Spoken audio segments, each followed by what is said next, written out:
Hey folks, got a new knife for you. Okay, what I have here is a Chris J. Smith folder liner lock. Chris J. Smith is John W. Smith's son. I got this from the New York Custom Knife Show. One of the pitfalls of going to a New York Custom Knife Show is that you get kind of like this tunnel vision that you want to enter the lotteries.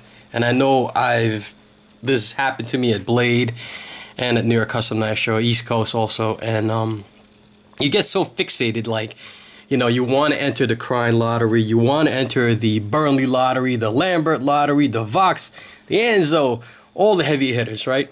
So you want to kind of like, I'm not rich, guys, but I kind of want to keep my budget so I'm available if they pick me for the lottery, that I can still buy the knife that I want. So you kind of like brush off some other knife makers. I don't know, brush off, but you kind of like put them aside until you figure out what you're gonna do. Like I watched my own videos. I was watching my New York Custom Knife Show video, and I saw that. I was checking out my vid on Philip Booth. If you guys haven't seen that, check out that guy's knives, and George Muller. I'm looking at the Muller knives, not this knife. I'm looking at the Muller knives. I'm like, oh my God, that knife is beautiful, you know? And table price, I'll tell you right now, the table price, Muller's knives are available at Blade HQ. But table price from Mr. Muller were very, very reasonable. They were definitely cheaper than the lottery knives. So if you guys have been to the show, you have an idea where they range.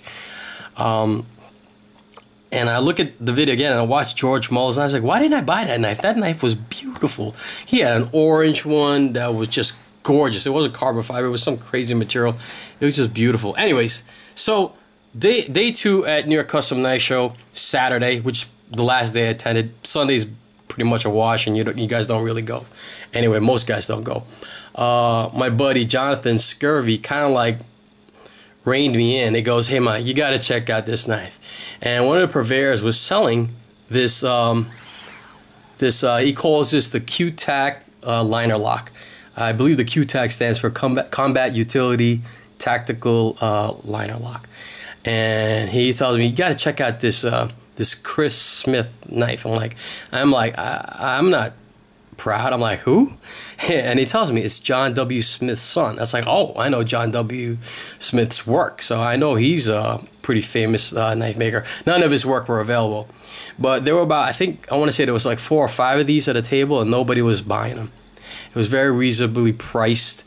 If you're familiar with John W. Smith's work, basically his son, he trained his son how to make knives, and the fit and finish, pretty much the way the design of the knife is very comparable to John W. Smith's work. Let's just look at it really quick. You can see that the centering is perfect on this knife. You know, fit and finish is beautiful. He's got this carbon fiber inlay. That's gorgeous. Well done. Right. It's thick stock of titanium, and it almost looks like it's an integral, because you can see, you can see it, but it's pretty smooth. Fit and finish is just perfect on this knife. Right? The only downfall for some guys, and it was a downfall for Scurvy, why I didn't want to buy it, because this was tip down. So, and you can't interchange the pocket clip. Pocket clip is titanium. So again, it's titanium handles. It is an inset liner lock, very smooth. So you can see that the liner lock is an inset style. You can see Chris's maker's mark right there. The steel is S30V steel, and it's a satin, and it's hand rubbed, and it's really hard to capture, especially with my crazy spotlight here. Hopefully it's not as bad to glare for you guys. But if you guys, hopefully you can see it. This is just beautiful hand rub work on this, on the finish of the steel. Just gorgeous. Beautiful design. Some milling on the back of the blade there. And again, more carbon fiber on this side.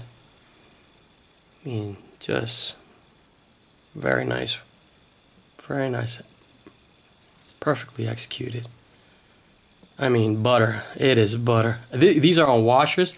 It's not on a bearing system, but it's very smooth.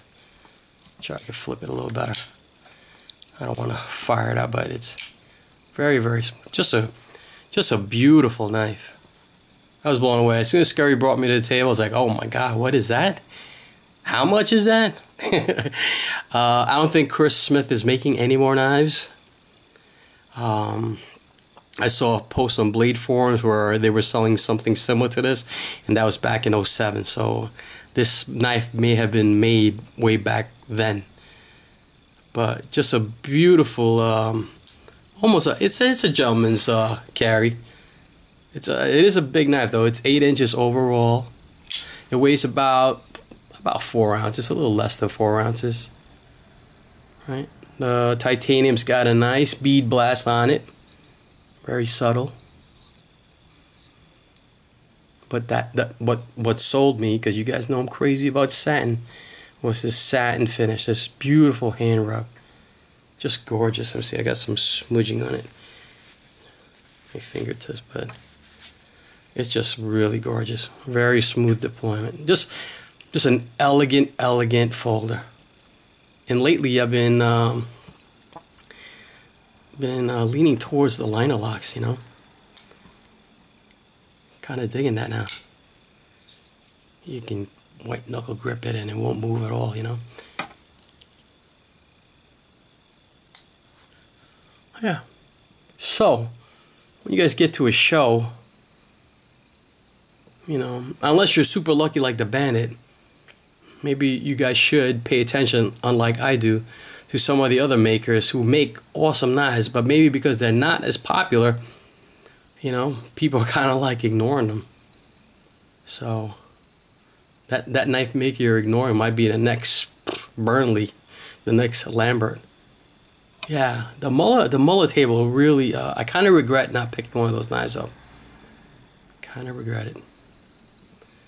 Alright guys, quick little vid on this is my one and only score at Blade. I just want to share that with you guys. Alright folks, peace.